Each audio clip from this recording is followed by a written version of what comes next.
ഹജ്ജ് അവസാന ചടങ്ങുകളിലേക്ക് കടന്നതോടെ അനുഷ്ഠാന കർമ്മങ്ങളുടെ തിരക്കിലാണ് ഹാജിമാർ.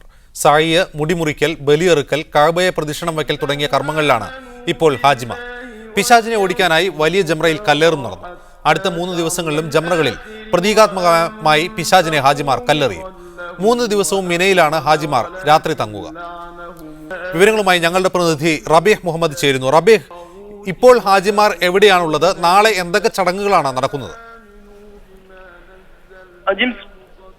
ഹാജിമാർ ഇപ്പോൾ ഹറമിൽ നിന്നും തവാഫും സ്വയം കഴിഞ്ഞ് ഇപ്പോൾ മിനയിലേക്കുള്ള വഴിയിലാണ്. പ്രവാചകൻ ഇബ്രാഹിമിന്റെയും മകൻ ഇസ്മായിലിന്റെയും ത്യാഗനിർഭരമായ ജീവിതത്തിന്റെ അനുസ്മരിച്ചുകൊണ്ട് തവാഫും അതുപോലെ തന്നെ സ്വയം നിർവഹിച്ച് ഹാജിമാർ ഇപ്പോൾ മിനയിലേക്ക് മടങ്ങിക്കൊണ്ടിരിക്കുന്ന കാഴ്ചയാണ് നമുക്ക് ഇവിടുന്ന് കാണാൻ കഴിയുന്നത്. ഇനി ഉള്ള 3 ദിവസവും മിനയിൽ താമസിക്കുന്ന ഹാജിമാർ 3 ദിവസങ്ങളിലും 3 ജംറകളിൽ 7 കല്ലുകൾ വീതമെറിയും. മൊത്തത്തിൽ ഹാജിമാർക്ക് എല്ലാവിധ സൗകര്യങ്ങളും മറ്റു കാര്യങ്ങളും വളരെ എളുപ്പത്തിൽ നിർവഹിക്കാൻ കഴിയുന്നുണ്ട്. പ്രയാസരഹിതമായാണ് മുഴുവൻ കർമ്മങ്ങളും ഹാജിമാർ ഇപ്പോൾ അനുഷ്ഠിച്ചുകൊണ്ടിരിക്കുന്നത്. ഇന്ത്യൻ ഹാജിമാരുടെ അവസ്ഥയും നമ്മൾ നേരത്തെ റിപ്പോർട്ട് ചെയ്തതുപോലെ വളരെ ആയാസരഹിതമായാണ് എല്ലാ കർമ്മങ്ങളും അവർ ചെയ്തുകൊണ്ടിരിക്കുന്നത്. ഇതുവരെ കേരളത്തിൽ നിന്നും സംസ്ഥാന ഹജ്ജ് കമ്മിറ്റി കീഴിൽ ഹജ്ജിനെത്തിയ 8 മലയാളികൾ മരണപ്പെട്ടിട്ടുണ്ട്. ഇന്ന് പുലർച്ചെ മലപ്പുറം നിറമൃത്തൂർ സ്വദേശിയായ കുഞ്ഞു മുഹമ്മദ് മുസ്ലിയാരാണ് അതിൽ അവസാനമായി മരണപ്പെട്ട ആളുകൾ. മറ്റ് യാതൊരു വിധത്തിലുള്ള ബുദ്ധിമുട്ടുകളും ഹാജിമാർ ഇപ്പോൾ അനുഭവിക്കുന്നില്ല. വളരെ സുഖപ്രദമായി വളരെ സൗകര്യപൂർവ്വം ആണ് ഹജ്ജ് നിർവഹിച്ചുകൊണ്ടിരിക്കുന്നത്. ഹറം വികസന പ്രവർത്തനത്തിന്റെ പേരിൽ 10 ലക്ഷത്തോളം ഹാജിമാർ ഇപ്രാവശ്യം സൗദി ഗവൺമെന്റ് ഹജ്ജ് കോട്ട കുറച്ചിരുന്നു. അതുകൊണ്ട് തന്നെ എല്ലായിടത്തും വളരെ സൗകര്യപ്രദമായാണ് ഹാജിമാരുടെ നീക്കങ്ങൾ നടന്നുകൊണ്ടിരിക്കുന്നത്. അതുകൊണ്ട് തന്നെ ഇന്ത്യൻ ഹജ്ജ് മിഷനും കേരളത്തിൽ നിന്നുള്ള സന്നദ്ധ സംഘടന വളണ്ടിയർമാർക്കും വളരെ പ്രയാസരഹിതമായി ഹാജിമാരുടെ കാര്യങ്ങൾ നോക്കുവാനും നിയന്ത്രിക്കാനും കഴിയുന്നുണ്ട്. വളരെ സൗകര്യപ്രദമായി ഈ വർഷത്തെ ഹജ്ജ് പരിസമാപ്തിയിലേക്ക് നീങ്ങുമെന്ന് തന്നെയാണ് നമുക്കിപ്പോൾ പറയാൻ കഴിയുന്നത്. വിവരങ്ങൾ നൽകിയത് ഹജ്ജിനായുള്ള മാധ്യമ സംഘത്തിൽ നിന്നും ഞങ്ങളുടെ പ്രതിനിധി റബീഹ് മുഹമ്മദ് മിനയിൽ നിന്ന്. Al Mubarak Hospital Hajj Special News brought to you by Al Mubarak Hospital. Malayali മാനേജ്മെന്റിലുള്ള റിയാദിലെ ആദ്യ ഹോസ്പിറ്റൽ മുബാറക് ഹോസ്പിറ്റൽ, വസീർ street, Murabba, Riyadh, Saudi Arabia.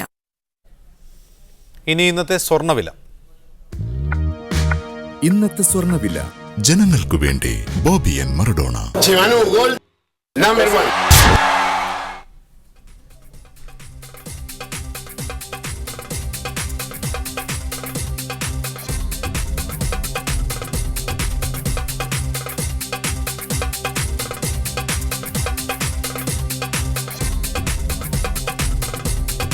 വിനിമയ നിരക്ക് നോക്കാം.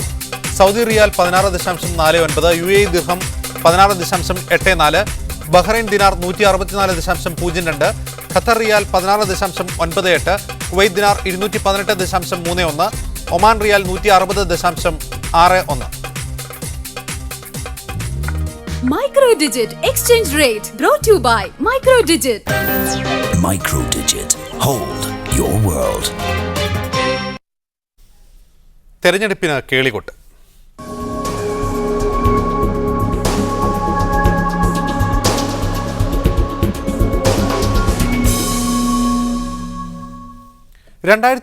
ലോക്സഭാ തെരഞ്ഞെടുപ്പിൽ പ്രിയങ്ക ഗാന്ധി മത്സരിക്കണമെന്ന ആവശ്യം കോൺഗ്രസിൽ ശക്തമാകുന്നു. അലഹബാദ് കോൺഗ്രസ് കമ്മിറ്റി ഇക്കാര്യം ആവശ്യപ്പെട്ട് പ്രമേയം പാസാക്കി. എന്നാൽ പ്രിയങ്ക മത്സരിക്കുമെന്ന വാർത്തയ്ക്ക് അടിസ്ഥാനമില്ലെന്നാണ് കോൺഗ്രസിന്റെ ഔദ്യോഗിക വിശദീകരണം. ഉത്തർപ്രദേശിലെ ബൂൽപൂരിൽ പ്രിയങ്ക ഗാന്ധിയെ കോൺഗ്രസ് സ്ഥാനാർത്ഥിയാക്കണമെന്ന പ്രമേയമാണ് അലഹബാദ് കോൺഗ്രസ് കമ്മിറ്റി പാസാക്കിയത്. ജവഹർലാൽ നെഹ്റു ദീർഘകാലം പ്രതിനിധീകരിച്ച മണ്ഡലം കൂടിയാണിത്. നെഹ്റു കുടുംബത്തിന്റെ സീറ്റായിരുന്ന ബൂൽപൂരിൽ പ്രിയങ്ക തന്നെ സ്ഥാനാർത്ഥിയാകണമെന്ന ആവശ്യം ഐക്യകണ്ഠേന അംഗീകരിക്കപ്പെട്ടെന്ന് ഉത്തർപ്രദേശ് കോൺഗ്രസ് അംഗം അഭയ് അശ്വതി പറഞ്ഞു. എന്നാൽ പ്രിയങ്ക ഗാന്ധി ലോക്സഭാ തെരഞ്ഞെടുപ്പിൽ സജീവമാകുന്നെന്ന വാർത്ത അടിസ്ഥാനരഹിതമാണെന്നാണ് കോൺഗ്രസ് വക്താവ് അജയ് മാക്കൻ പ്രതികരിച്ചത്. മുൻപ് അമേത്തിയിലും റായ്ബറേലിയിലുമാണ് പ്രിയങ്ക തിരഞ്ഞെടുപ്പ് പ്രചരണം നടത്തിയത്. ഇത്തവണ ഉത്തർപ്രദേശിന് പുറത്തും പ്രിയങ്ക പ്രചരണത്തിനിറങ്ങുമെന്ന ഊഹാപോഹവും സജീവമാണ്. കഴിഞ്ഞ മാസം അമേത്തി മണ്ഡലത്തിലെ കോൺഗ്രസ് പ്രവർത്തകരുമായി രാഹുലും പ്രിയങ്കയും അടച്ചിട്ട മുറിയിൽ കൂടിക്കാഴ്ച നടത്തിയിരുന്നു. News desk media 1. മണൽ മാഫിയയ്ക്കെതിരായി ഡൽഹിയിൽ സമരം നടത്തുന്ന ജസീറയ്ക്കെതിരെ റവന്യൂ മന്ത്രി അടൂർ പ്രകാശ് രംഗത്ത്. ജസീറയ്ക്ക് പിന്നിൽ ഗൂഢശക്തികളാണെന്ന് അടൂർ പ്രകാശ് പറഞ്ഞു. എന്നാൽ ആരോപണം തെളിയിക്കാൻ മന്ത്രിയെ ജസീറ വെല്ലുവിളിച്ചു. അടൂർ പ്രകാശിന്റെ പ്രസ്താവന വിവാദമായതോടെ ജസീറയ്ക്ക് പിന്തുണയുമായി കൂടുതൽ നേതാക്കൾ രംഗത്തെത്തി. ജസീറയ്ക്കെതിരെ തീവ്രവാദ ആരോപണം ഉന്നയിച്ച അടൂർ പ്രകാശ് മാപ്പ് പറയണമെന്ന് വെൽഫെയർ പാർട്ടി ആവശ്യപ്പെട്ടു. ജസീറയുടെ സമരം അനാവശ്യമെന്നും ന്യായമായ ആവശ്യങ്ങൾ അംഗീകരിച്ചതാണെന്നുമായിരുന്നു മന്ത്രി അടൂർ പ്രകാശിന്റെ വിമർശനം. സമരത്തിന് പിന്നിൽ ഗൂഢശക്തികളുണ്ടെന്നും മന്ത്രി ആരോപിച്ചു. ഡൽഹിയിൽ അവർ അറിയാൻ വയ്യാത്ത ഒരാൾ ട്രെയിനിൽ കയറി ഇവിടെ വന്നു എന്നാണ് പറയുന്നത്. ശരി, അവർക്കതിനുള്ള കഴിവുണ്ടാകും. കഴിവില്ലാതെ വരാൻ പറ്റില്ലല്ലോ. ഏതായാലും വെറുതെ ഇവിടെ വരാൻ പറ്റില്ലല്ലോ. അതൊക്കെ എന്തൊക്കെയാണെന്നുള്ളത് ഇനിയും കൂടുതൽ കാര്യങ്ങൾ അന്വേഷിക്കേണ്ടതായിട്ട് വരും. അതേസമയം തനിക്കെതിരെ ഉന്നയിച്ച ആരോപണങ്ങൾ തെളിയിക്കണമെന്ന് ജസീറ കത്തിലൂടെ മന്ത്രിയോട് ആവശ്യപ്പെട്ടു. സമരം തുടരും, തന്റെ സ്വത്തിനെക്കുറിച്ച് ആർക്കും അന്വേഷിക്കാമെന്നും ജസീറ പറഞ്ഞു. എന്നെ കാണുമ്പോൾ അവർ ചിരിച്ചുകൊണ്ടാണ് സ്വീകരിച്ചത്. ഞാൻ പറയുന്നത്, എനിക്ക് എൻ്റെ ഈ മഹർ തന്ന എൻ്റെ ഭർത്താവ് തന്ന ഈ ഒരു പൊട്ടിപ്പൊളിഞ്ഞ മോതിരല്ലാണ്ട് യാതൊന്നും നിങ്ങൾക്ക് കണ്ടുപിടിക്കാൻ പറ്റില്ല. എൻ്റെ അക്കൗണ്ട് നമ്പർ ഞാൻ പറഞ്ഞു തരാൻ വേണമെങ്കിൽ. മന്ത്രി അടൂർ പ്രകാശിന്റെ പ്രസ്താവനയ്ക്ക് പിന്നാലെ ജസീറയ്ക്ക് പിന്തുണയുമായി കൂടുതൽ പേർ രംഗത്തെത്തി. അപവാദങ്ങൾ പറഞ്ഞു നടക്കുന്ന അടൂർ പ്രകാശ് ഉൾപ്പെടുന്ന മന്ത്രിസഭയാണ് ജസീറയെ ഡൽഹിയിലെത്തിച്ചതെന്ന് CPI നേതാവ് ആനി രാജ പറഞ്ഞു. ഒരു അസഹിഷ്ണുത, ആ അസഹിഷ്ണുതയിൽ നിന്നുണ്ടാകുന്നതാണ് ഇത്തരത്തിലുള്ള പ്രതികരണങ്ങളെന്നും നമ്മൾ വിശ്വസിക്കേണ്ടി. മണൽ മാഫിയയ്ക്കെതിരെ കഴിഞ്ഞ ഏതാനും ദിവസങ്ങളായി ജസീറ ജന്തർ മന്ദറിൽ സമരമിരിക്കുകയാണ്. സംസ്ഥാനത്ത് സെക്രട്ടേറിയറ്റിന് മുന്നിൽ നിന്നും സമരം ഡൽഹിയിലേക്ക് മാറ്റുകയായിരുന്നു. ദേശീയ തലത്തിലും ജസീറയുടെ സമരത്തിന് പിന്തുണയേറുകയാണ്. മീഡിയ 1, ഡൽഹി.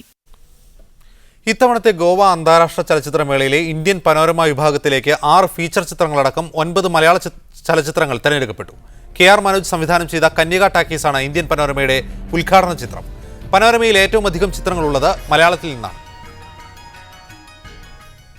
ഇരട്ടകൾ എന്നും ഏവർക്കും കൗതുകമാണ്. എന്നാൽ സമാന ഇരട്ടകളുടെ ഒരു കൂട്ടമായാലോ? ഇരട്ടകളെ വെച്ചൊരു ഭക്ഷണശാല തന്നെയാണ് ഖോഡോർലിസ്കി ഒരുക്കിയത്.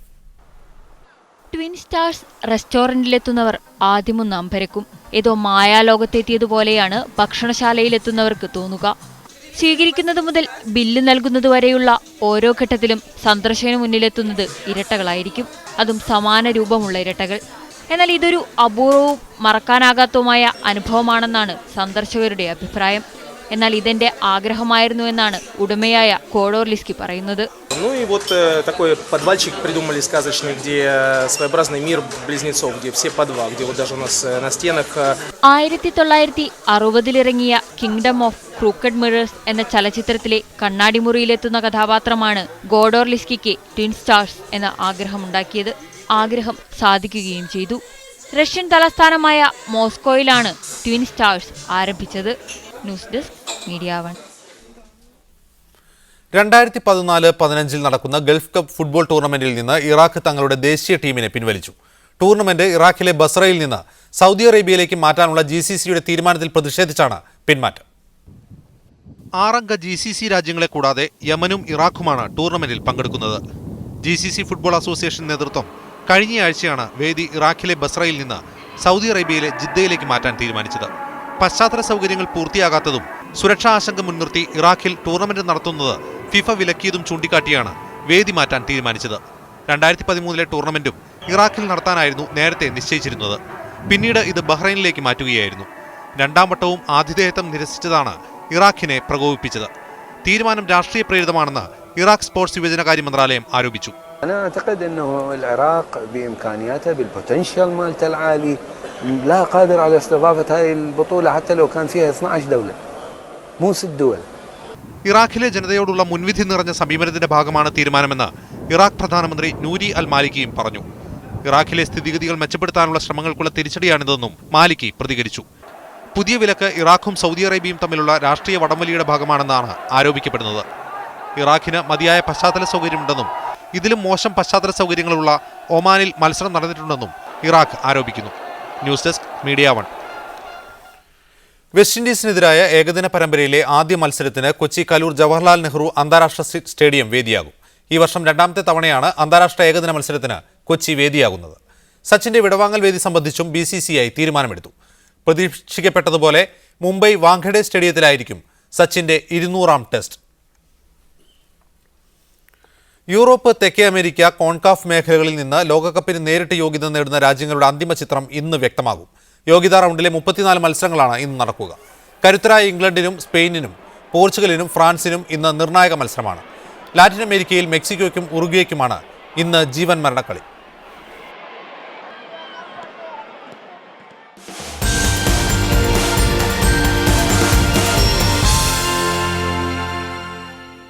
കഞ്ഞി കുടിക്കാം ഫ്രീ ആയി. ചിക്കനും മീൻകറിയും കൂട്ടി ഉണ്ണാം 50 രൂപയ്ക്ക്. ഇത് സർക്കാർ ന്യായവേല ഹോട്ടലിന്റെ പരസ്യവാചകമല്ല. കട്ടപ്പന പ്രകാശന്റെ അശ്വതി ഹോട്ടലിലെ നിത്യകാഴ്ചയാണ്.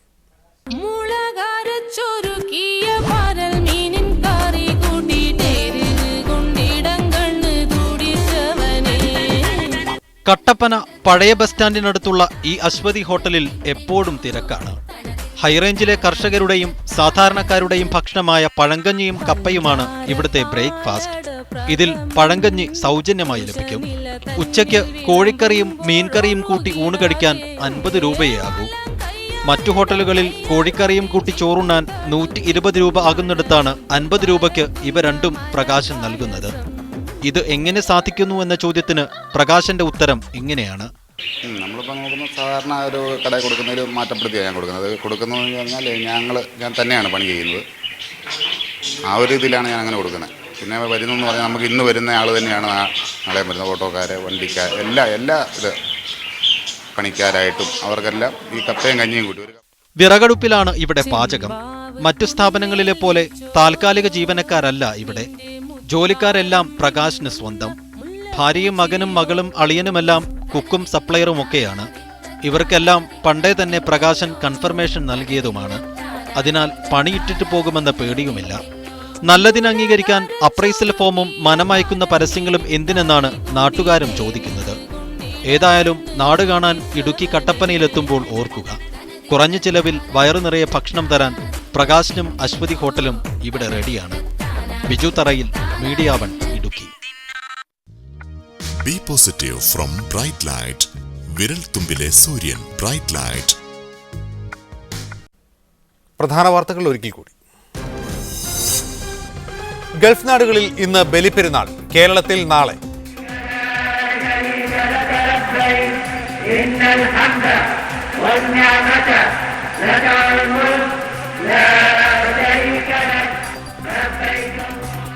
ജംറയിലെ കല്ലേറ് നാളെയും തുടരും. ഹാജിമാർ മിനയിൽ.